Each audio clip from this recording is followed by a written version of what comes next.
I use lots of different methods and design techniques to attract and address my target audience. On my front cover and throughout my magazine, I have used a gender-neutral colour scheme of orange and grey with accents of red and white, as I felt as though this was not specific to a particular gender. On my front cover, I have also used bold images and cover lines that stand out and draw the reader in and make them want to buy the magazine to read the articles inside. My cover star is female, which I thought would attract both audiences, as I wanted to attract a female audience primarily to my magazine, so by using a female cover star, it's someone they can relate to. It would also attract males and people who are just generally interested in the artist that is the cover star. I've also included competitions and chances to interact with the musicians, such as Q&As and how well do you know sections. This would draw the reader in because they would want to have a chance to win the competition and also find out more about their favourite musicians. I've also used a puff, which was a design feature which stands out and makes the reader want to buy the magazine to get the exclusive posters inside. On my contents page, I also used the same gender-neutral colour scheme, which is a theme throughout the magazine. I included articles, such as feature and regular articles, which the reader would find interesting and are specific to this genre.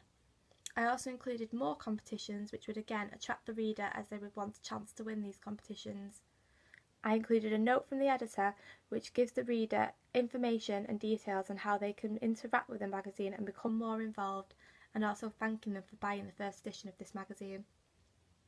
I included an on the cover section which has a small image of the front cover so that readers can easily find the articles that were included on the front cover. I also included bold, interesting images which link to the articles and ways that you can win competitions. I used a slightly different colour scheme on my double page spread, and I used grey and blue instead of grey and orange as I felt as though it suited the style of music and the musician better, but I also used a pop of orange in the top corner to tie the pages in with the rest of the magazine.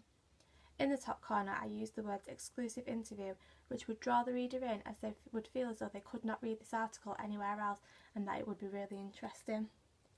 I used pull quotes to pull the reader in and make them want to read the rest of the article.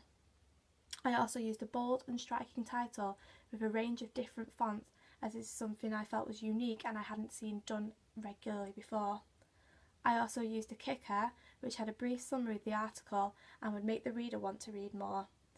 The image I used is bold and striking and on an industrial background, and I felt as though this suited the musician and is something unique and something that is not regularly done on a double page spread, where more plain backgrounds are usually used.